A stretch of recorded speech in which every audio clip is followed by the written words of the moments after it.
Welcome, everyone, to this week's episode of Ghostlight.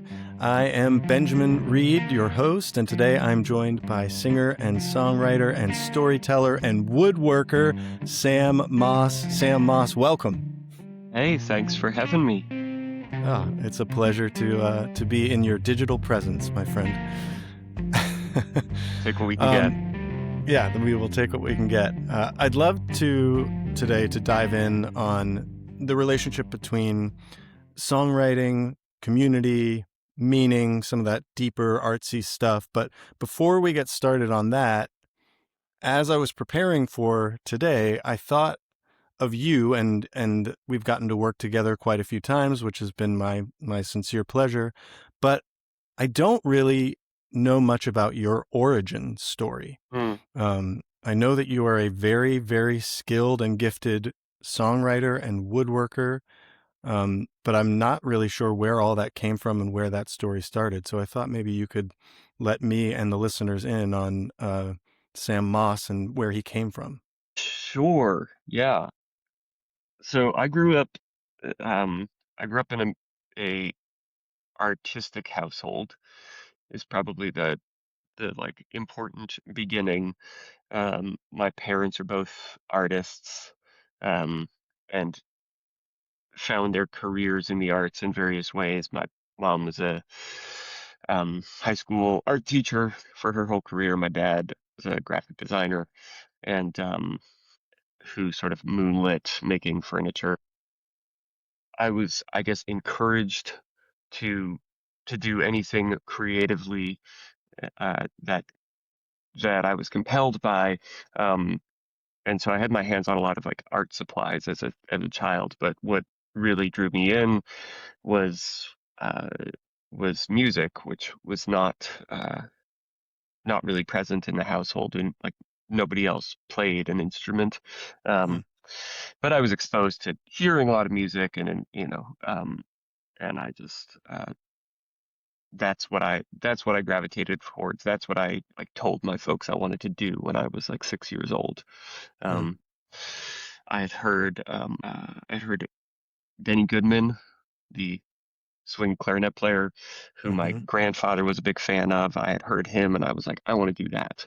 Um, And I told my parents, and they talked to a friend of theirs who was a musician, and he was like, well, your boy doesn't have any front teeth right now, so he probably can't play clarinet, but you could start him on violin. And so that's what I started on, and I studied classical violin growing up, and on the whole loved it, but uh, was really drawn toward making my own, um, I guess, improvising. And I don't think I would have called it composing at the time, but trying to making up my own things. I wasn't probably the best student uh, of classical violin, Hmm. um, but I knew I loved music, and as I made my way through music, I kept that thread of studying classical music going. Um, I picked up guitar in middle school, um, probably partly out of genuine like deep interest in the instrument, uh, and also I think some desire to engage with music in a way that was probably a little more cool and modern Hmm. feeling. Um, when you're a 12-year-old boy and you're trying to figure out who you are, um, being being a violinist in the orchestra.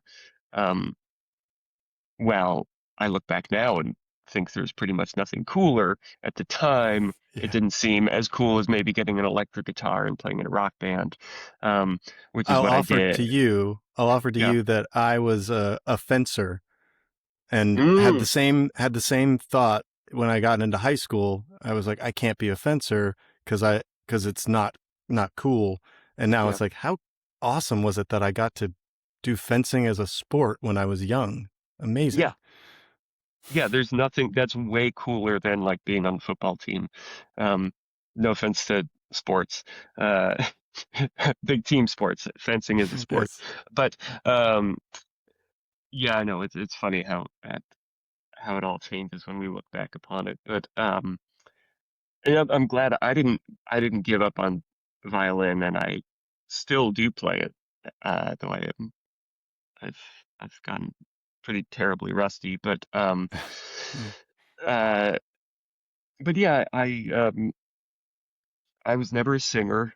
Um, as a kid, I didn't do choir, even though I played in orchestra and band, but um, I was, despite being pretty confident on instruments, I was really timid about singing, um, and I toyed with it a little bit in my like middle school rock band that I was a part of, but ultimately another guy did the singing.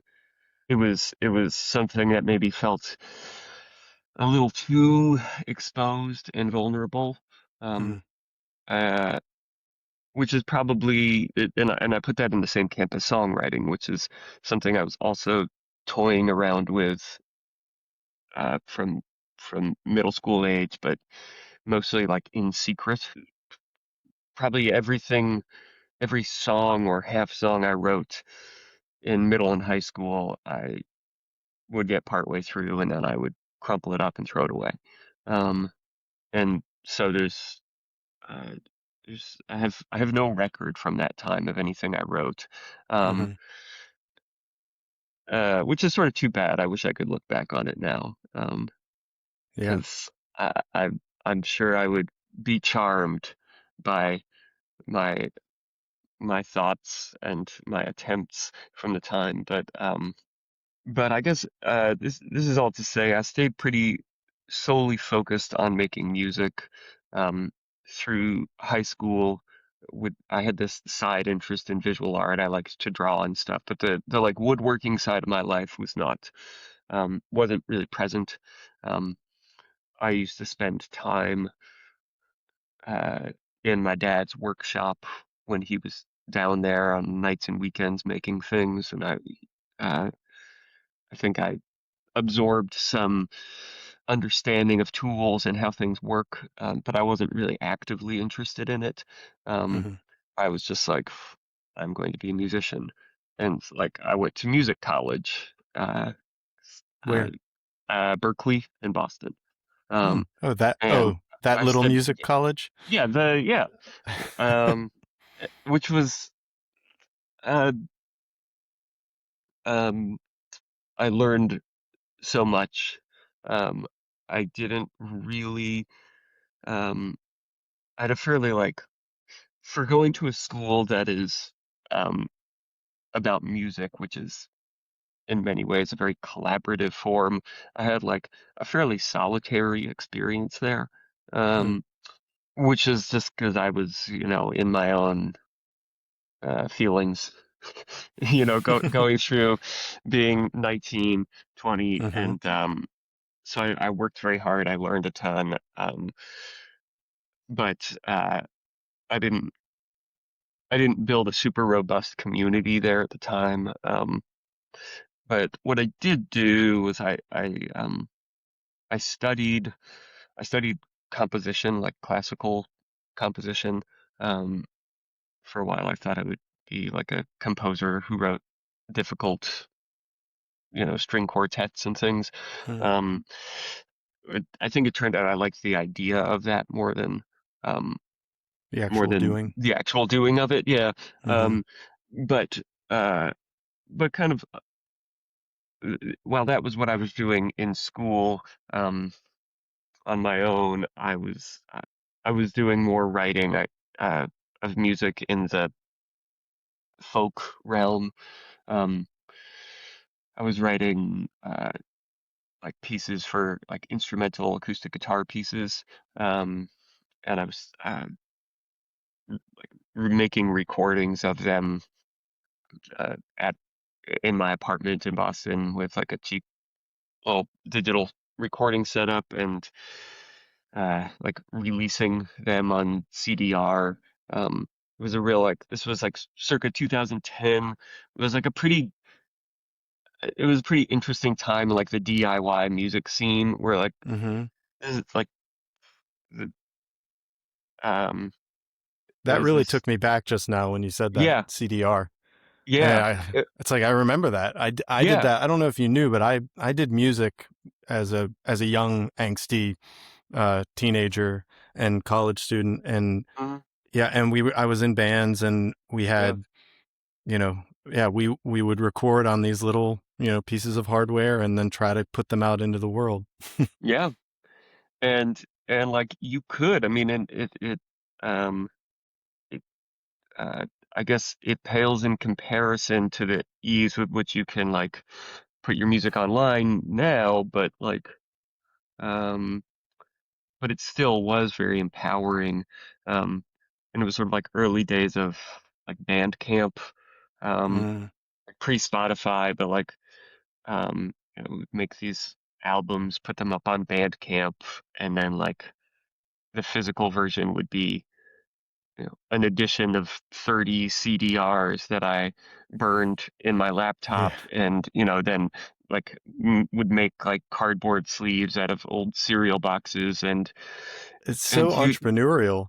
yeah, it like it it was, and then like um but it existed on this like sort of comically small scale where like the Hmm. success was like if you sold your 30 CDRs, like that was, and you maybe got your album written up in like some guy's blog.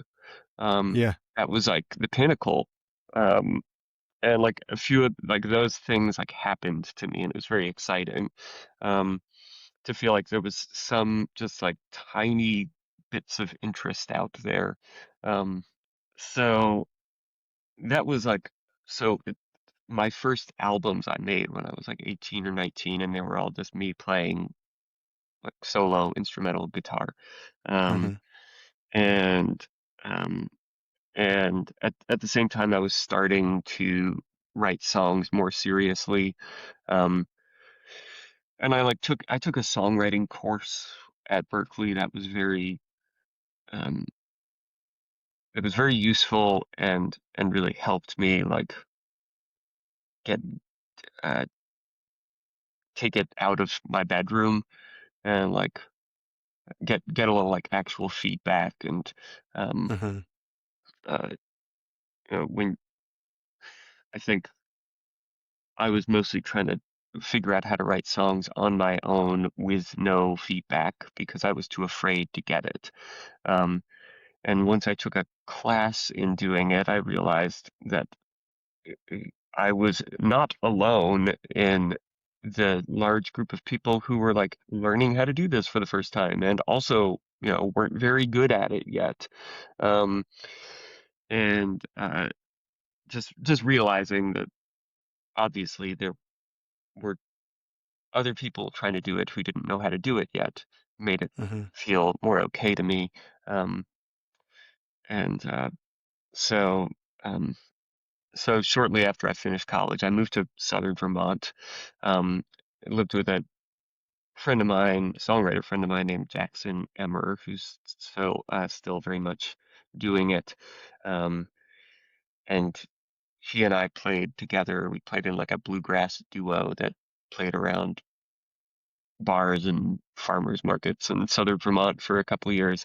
And he was a great sort of peer and also mentor in like getting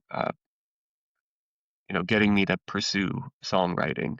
Um, and so the few years I lived in Brattleboro, Vermont, I was really like seeing myself for the first time as someone who would, get up as a solo artist and sing their original words. Um, and I became less terrified of that. So that's sort of the short, long answer. Um, to uh, because really, I mean that's like the arc of the general arc of my musical development. But really, since I was 22 and I'm 37 now, I've been kind of mostly doing the same thing, and just trying to do it better. Um, Mm. How yeah. many albums have you released? Um, it's sort of like a murky question. Yeah, I get that. Or I actually or had that thought when I asked it. I was like, oh, there's probably a lot that you sort of consider not fully realized, and then but they yeah, still count. yeah, Well, it's but then so that becomes my question is like when you think how many albums have I really hmm completed and feel yeah. like okay, this is a finished, you know, thing that I've sent out into the world and I still look back on. Around how many is that? Yeah, I think I can put it into a couple categories. Like I th- um in that like finished like um fully realized albums. Okay. I think I think I have four that are like currently available on streaming. Okay. Um, those definitely count. Um, there's like one album, or maybe oh, it's I have a full length and an EP that I made previous to those that are of my songs, and they might still be on Bandcamp. I can't remember if I took them down or not, but those still sort of count. I just don't really like.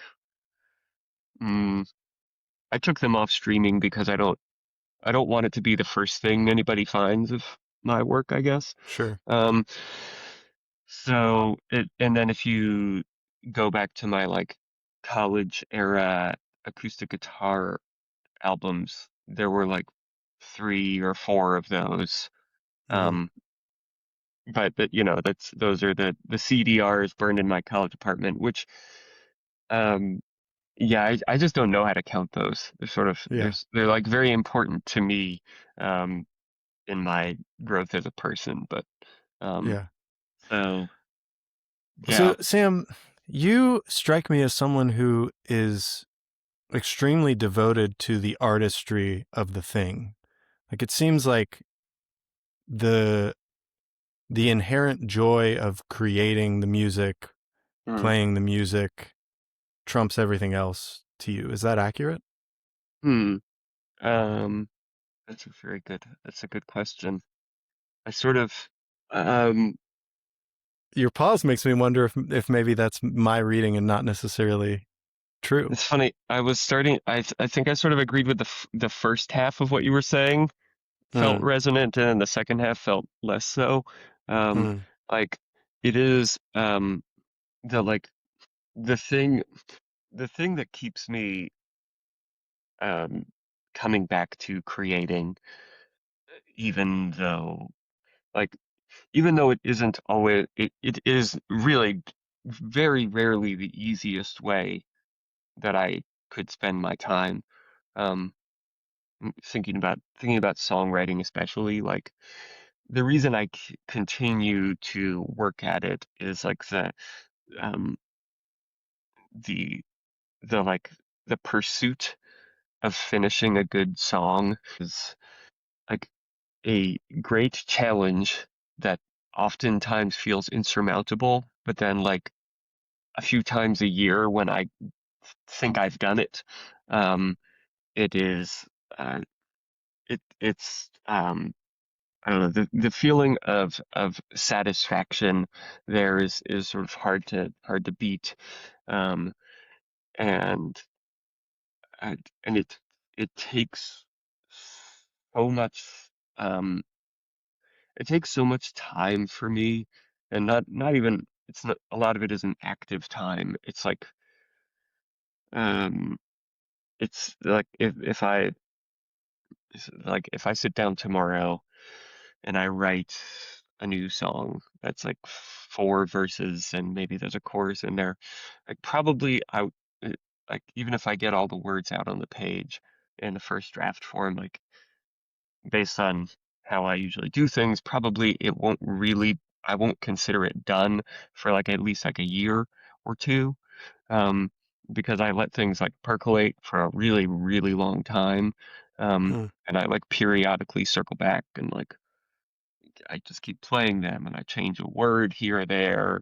Um, or like I will realize like one verse isn't like it's not working. And so then I'll spend the next like few months with like that verse that isn't working, like kicking around my mind, trying to think about how I can like throw it away and replace it. So that pursuit um, is like very consuming, um, quite like frustrating at times, um, and I enjoy how like impractical it feels to spend so much time like just like pushing words around in Hmm. very small ways and like adjusting the phrasing or um changing a chord here or there, like these like small little things that that that that approach doesn't really resemble really anything else I do in a given day or week. And so I don't know, like the pursuit of that is um is like endlessly compelling to me, but like I don't it's not where like I get my like joy from music. And it's Hmm. like it's not like I don't know if it's like fun, Yeah. like uh like like the Then feel com where do you get your joy from music? the right, the joy is like um okay, the greatest joy in music is playing music with other people. Um like that's uh that's the pinnacle is, Hmm. uh, getting to communicate with other people through playing. Um but so I put that like if I'm getting to perform or just sit around and play with someone else who I feel like I get and they get me and we can really like have this um have this connection uh through making music, like that is um that can be like pretty joyful and Hmm. transcendent. And then uh the other side is um like performing solo, which is what I often do, pretty exclusively over the years. Um, like um, it has its moments that are fun, that are like purely joyful, but um, it is. I don't know what the word is, but it's a different. There's a different kind of satisfaction I get from it. I don't know what the word is. Uh, I mean, I have to give you yeah, a little grace here. It's hard. I think yeah, the questions that I'm asking, it's hard to put. Hard to put into words. It's hard to verbalize what the thing is that yeah, draws us in. I mean, it's almost like, how do you describe the mystery of art? yeah. Right? It's like, well, Hmm. you can't describe it. Um, but I think you're drawing on an interesting distinction, and I want you to talk about it a little bit more, which is the difference between playing music with other musicians and the communication, the communion that takes place there Mm, versus when you're playing music for an audience, and that communication, that communion, the are two different things. And then obviously sometimes there's the audience is also involved in the music to music communion. hmm.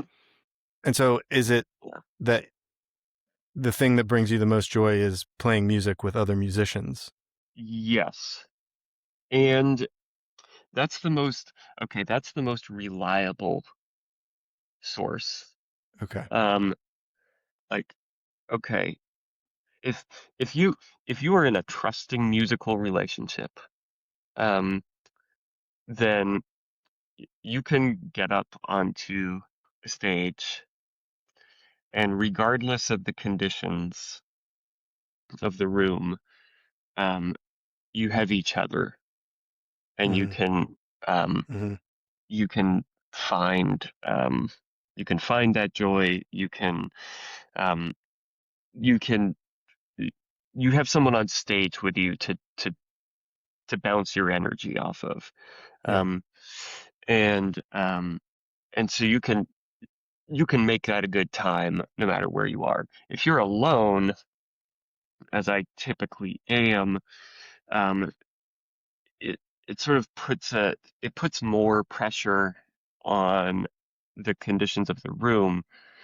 Like if I happen to be performing and I'm playing in a nice venue and the room is full and everybody's listening and you know, the sound is good, um, and like the audience is not only like listening intently, but they seem to be alive. Like they're lively and engaged. Like, yeah, that's joyful. That's really fun. But that's unbeatable.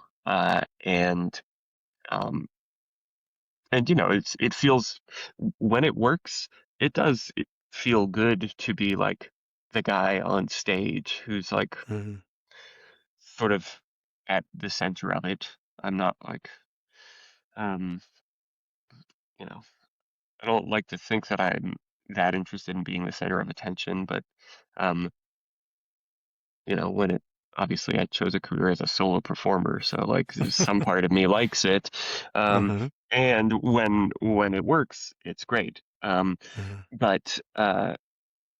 But when it doesn't, when any of those conditions for a good night um, aren't there, and sometimes most of them are not there, um, like it becomes much more about like I have to like reach much more into myself to try to make it a good experience.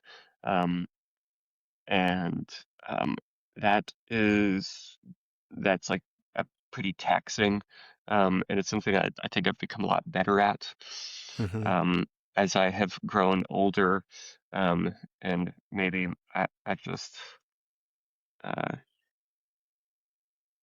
um, I don't know, maybe my ego has chilled out or something. I just like um, if I go to play a show and like there are 5 people there and the room can hold 100. Yeah. um I have to like do some work um to um not feel like too bruised or anything, um but because what I used to do is like um in a situation like that uh I would get really in my head about how um the evening was a failure, and therefore I am, and then like probably um, my like instinct uh, is to like put on a bad show, not like a bad show, but like not really like um, Not lean in. not lean in, which is like it's like obviously the worst thing you can do, Right. is like punish these 5 people who showed up, And um, yourself. and myself by being like whatever, like, hear my songs, you probably hate them, sorry, like, you know, Yeah, but um, well, so here, this is interesting to me. Is part of it if you said 5 people in a room that's built for 100, and I mhm, thought that was really interesting because if you're around a campfire with 5 other musicians who are you're all going around listening to each other's mhm, songs, all of a sudden that's a magical experience because that's what the room and the space is asking for. yes, But if you have a giant auditorium and you don't have the audience to match it, all of mhm. a sudden the the whole evening feels like a Herculean event.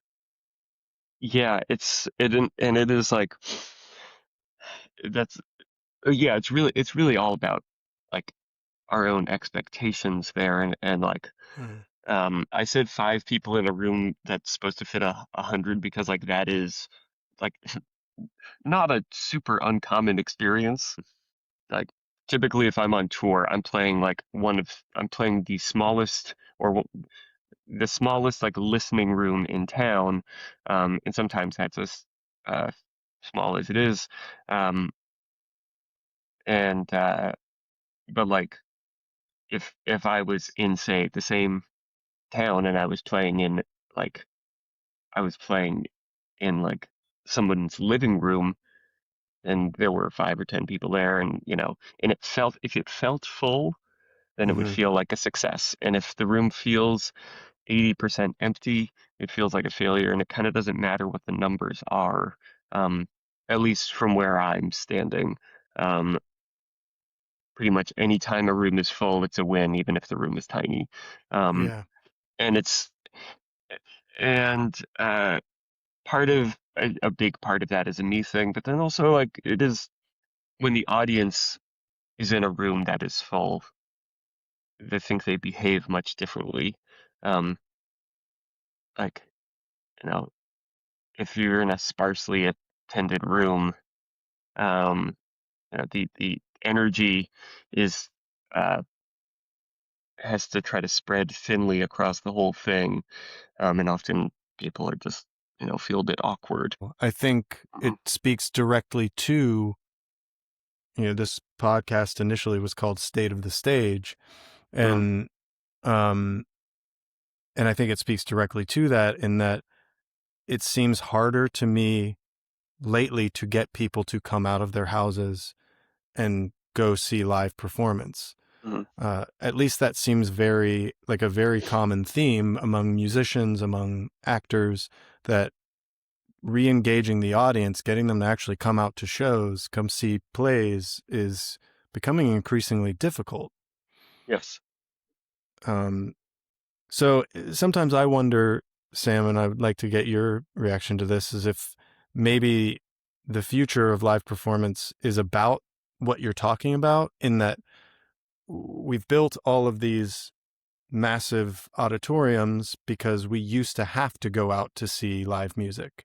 Um, and now we Mhm. can watch it from home in so many different ways. And so is the future controlling the room and the experience, so that being there when it feels full, when it feels electric, is that the future? And we need smaller rooms. Huh. Maybe. Maybe.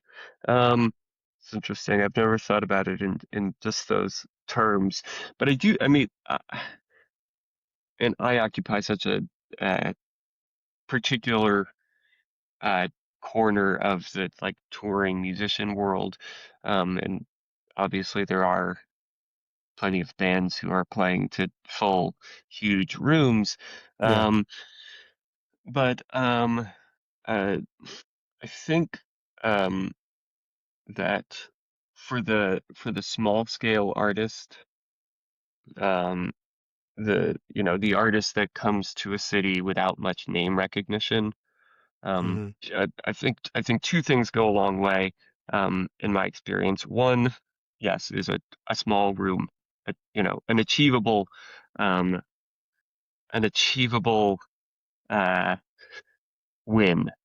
Right. Like uh, really like a 50 capacity room. If you are going to pretty much whether I'm playing in a town like a Stanton or New York City, Yeah.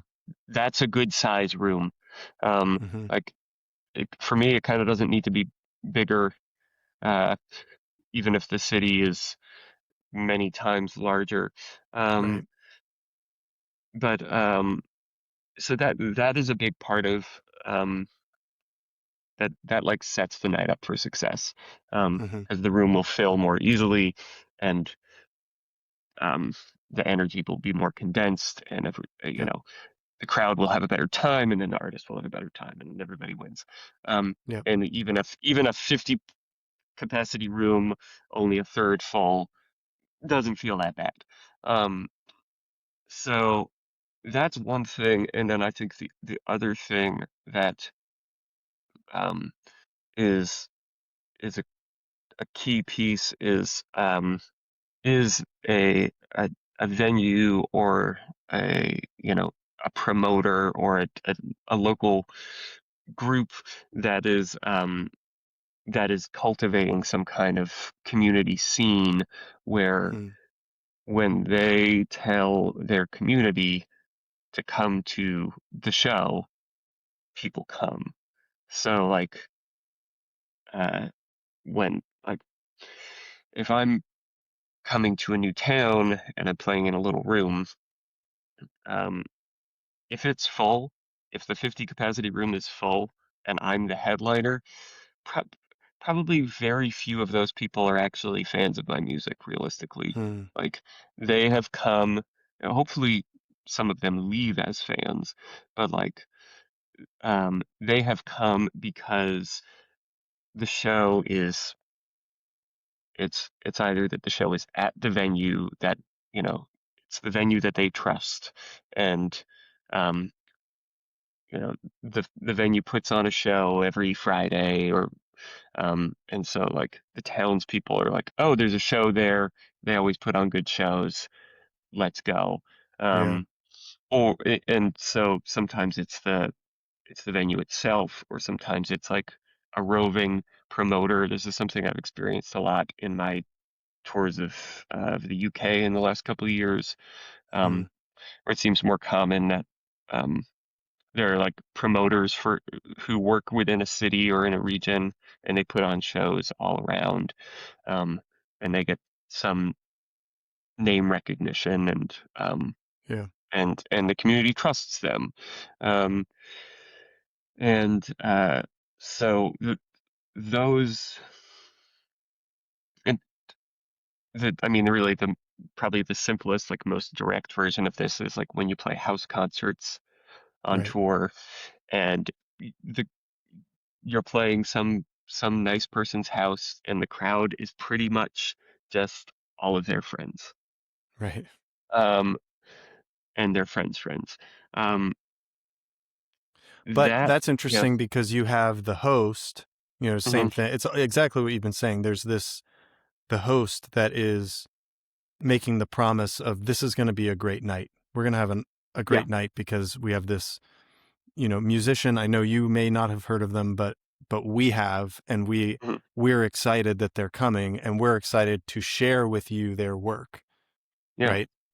Yes. And you know we like uh I don't know, I think this has probably always been true, but I'm just thinking now about how like how much we trust how much we like trust our streaming services to curate our Mm, entertainment for us. Um, this is like a much more analog version of that. I think it's a much healthier version, but like, um, I think we are accustomed to sort of um, giving ourselves over to some authority, whether that's like our neighbor who hosts house concerts or our like algorithm on Spotify. Like um, yeah. Well, like in a that way, it's can be so a much good thing.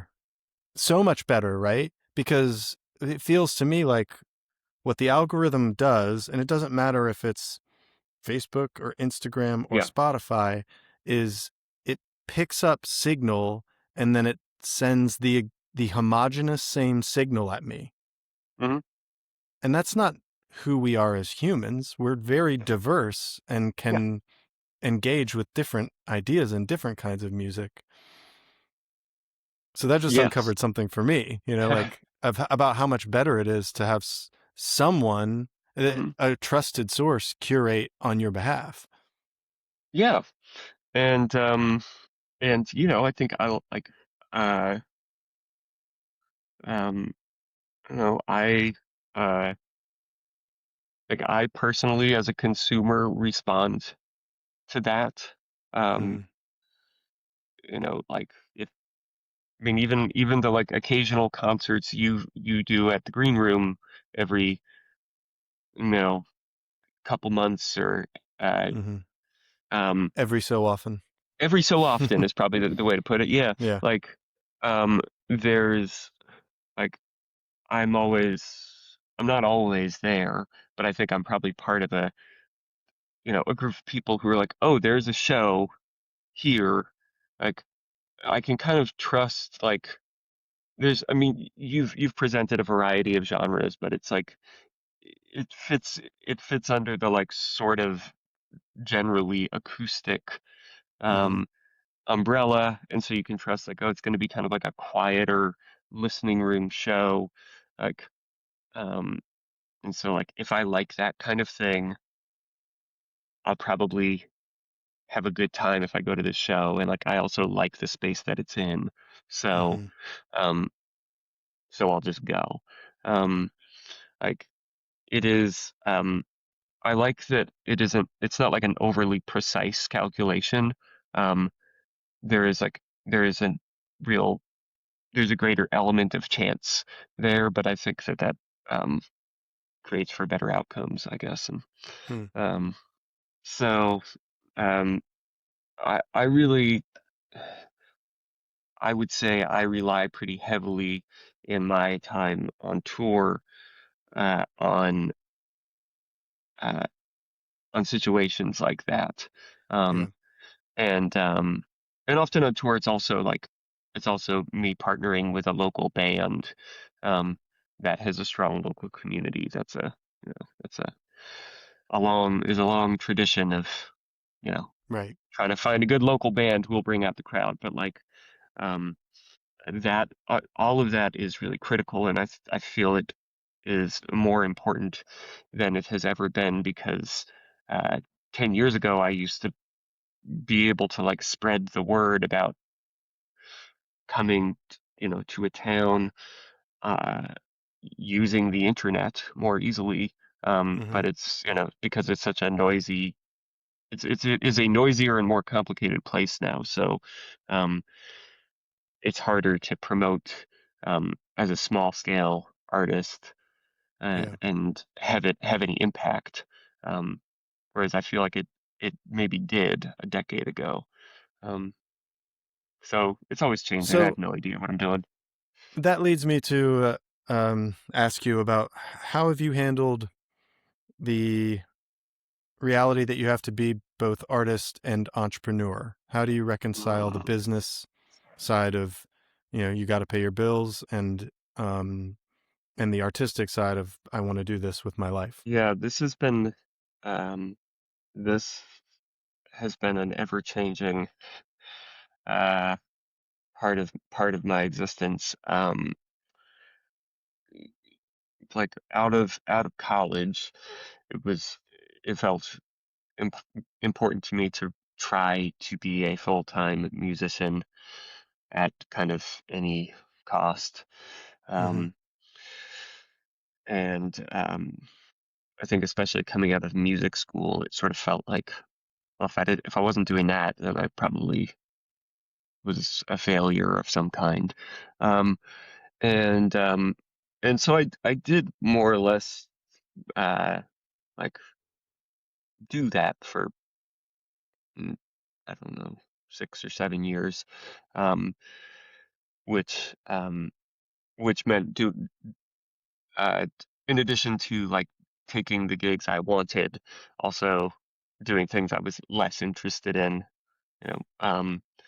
more just uh, um, like playing more like um, kind of saying yes to anything, um, which would sometimes put me like playing as like a solo artist at a noisy bar for like Hmm. 4 hours, where nobody could hear me, um, and um, or like to um, taking like gigs. I used to have this gig in downtown Boston that was sort of like sanctioned busking almost from the city, Hmm. um, where like me and a couple of friends would ride the train down there and play for a couple hours, um, uh, like while people mostly didn't pay attention, but we would get like a little check for doing it. Hmm.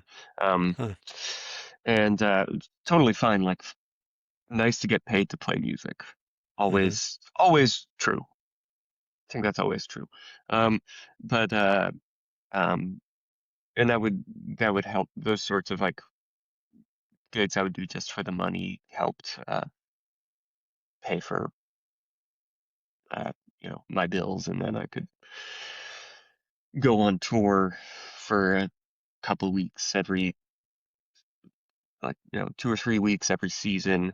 I would book tours and go out and sometimes because it was just me, I would do okay. And that is the thing.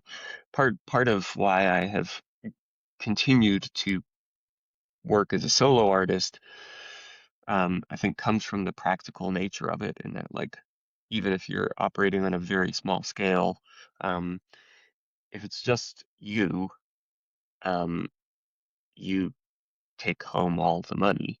Like I don't have a team to pay out, I don't have a band to pay out, and so that has made it possible for being a touring musician to be a little bit profitable. Um, and that has certainly helped make my music career more viable. But maybe 10 years ago, I started like doing non-music related work on the side Hmm. um to pay rent and uh, which slowly sent me down this path where 10 years later I've become like a you know contractor. Um, and I wouldn't have guessed that 10 years ago. But I started out doing like odd jobs and that eventually started calling myself a handyman and then it just became more and more legit um and uh and I've checked in with myself along the way uh Hmm. and tried to make sure that I wasn't doing it just mm, I guess that I was doing it for the right reasons. Um and and part of part of what's put me where I'm at now is that like I realized I don't want to um be on tour 150 days a year um just to sort of scrape by. Um I figured out how to do a very like scrappy version of being a full-time musician um and it was pretty fun for Hmm. a while and then um I didn't have I think I thought perhaps if I did that for some years, like maybe there would be some kind of breakthrough and I would, level up. Yeah. Um, and it didn't really happen. And so I've sort of stayed at this same, like, sort of comfortable level of obscurity, Hmm. for, uh, 15 years. And, it would be cool to have more people hear my music, but I'm pretty okay with that now. And and I think when I realized that I was okay with where I was at, and that the more important thing to me was not like seeking success in terms of like fame or even modest financial security, like uh, but that like my priority was like the art itself, um, that enabled me to feel good um about uh like supplementing my income with something else.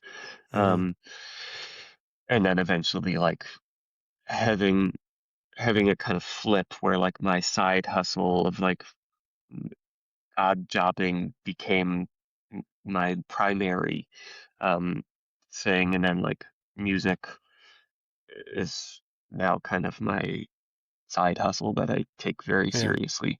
Um, Hmm. and and I'm fairly okay with that balance. I think it would be very different if the like contracting, building, woodworking stuff I do um, wasn't also very flexible. Um, Hmm. because I also work for myself in that arena, so like I can decide. Um, like last year, I released an album and like um, went on several somewhat lengthy tours and like I didn't have to, get time off. Right. I mean, I took time off, but like I didn't, um, I wasn't restrained um, by forces other than like what I could come up with and what I felt like I could afford.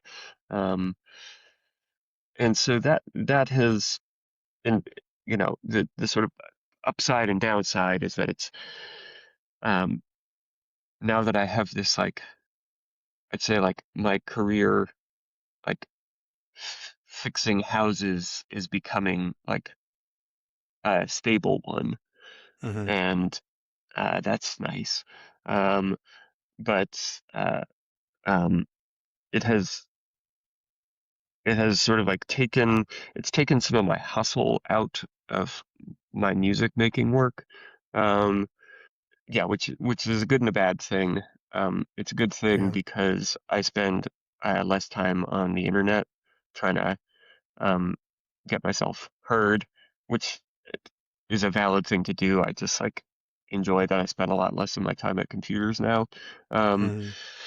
uh, so for me, that's kind of a win. The downside is like I'm, uh, I run the risk of not nurturing the music side of my life as much Hmm. um, as I once did, and so that's to me that is the challenge, um, and like the trade-off that I don't want to ever make, um, Yeah. and and because the days are not long enough, I have to be very mindful of making sure that I don't sacrifice my music life um, because I'm too busy with the other side of my life. Um, Yeah.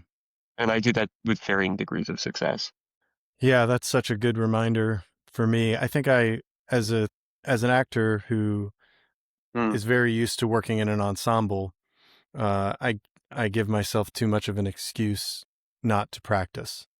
And yeah, it's good to hear from a solo artist because you you always do that, and so you can do it and remind yourself not to slip. And I think I let myself off the hook because I'm like, well, I need a whole cast in order to do this, and that's not true right. Yeah, yeah. You can. entirely. Yeah, it's not true. It is easier to motivate. I mean, I think that's in many ways. I think that's why I let myself fall off with my like violin studies Hmm. years back, is because it is an instrument that has always been of greater interest to me to play with people or in a group. Yeah.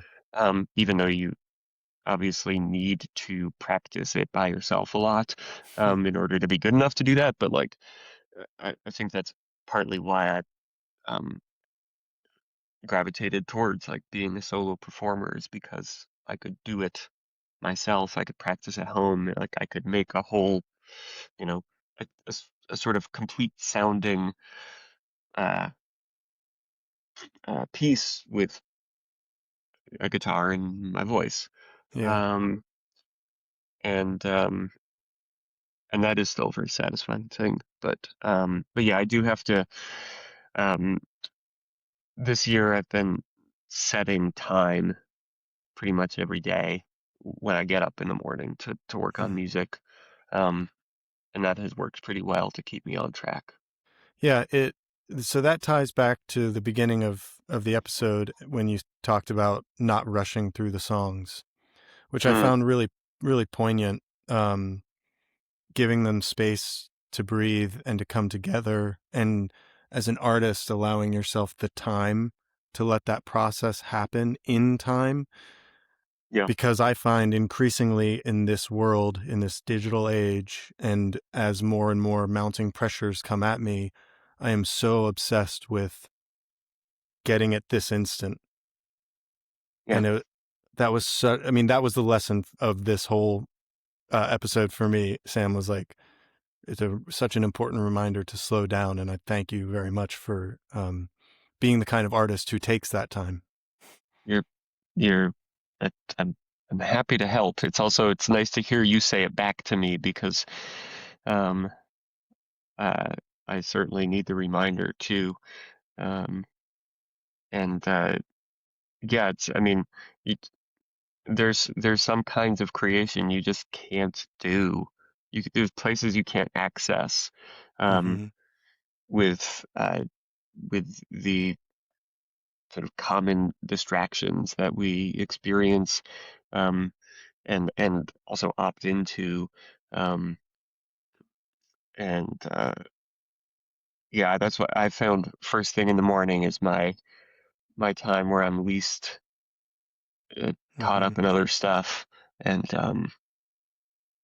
I can like sort of channel a focused mind, even if it's a tired one. Um, Yeah. Yeah, totally.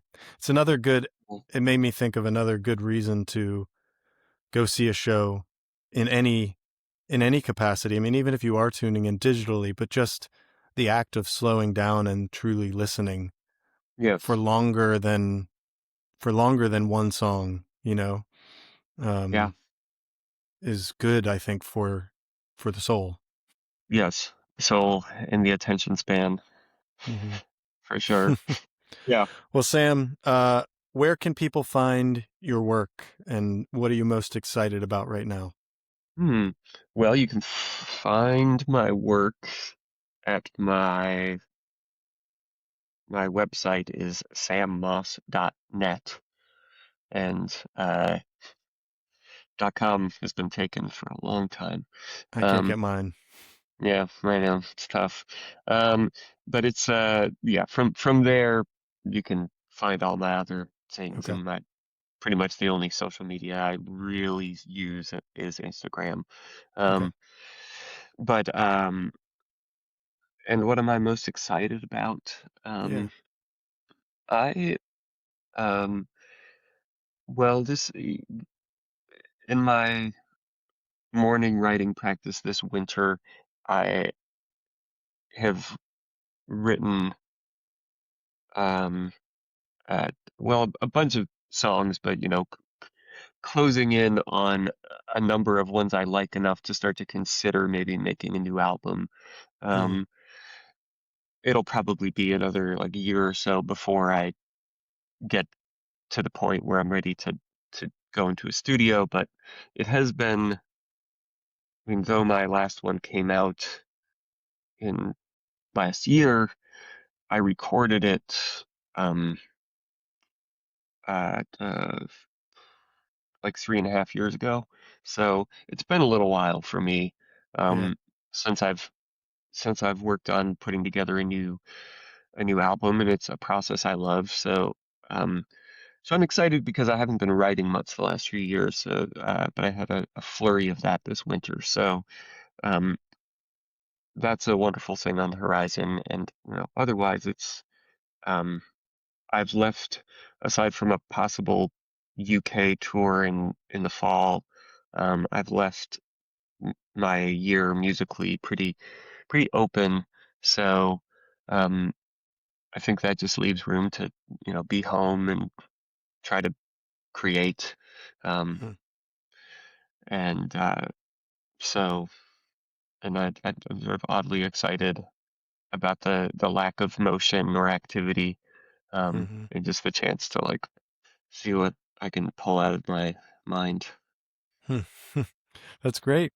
Yeah. Well, everybody, I encourage you go check out sammoss.net. Listen to his music for your own good. I promise it will be a enjoyable experience. You are one of my favorites to listen to, and I often play. I have a record player, and I often put on your Sam Moss album that I purchased and that I love dearly, and that is pressed on the coolest orange. Vinyl material. It's very rad. I love pulling it out. Thanks, Ben. Absolutely. Thank you for being on. Great to have My you. pleasure. All right.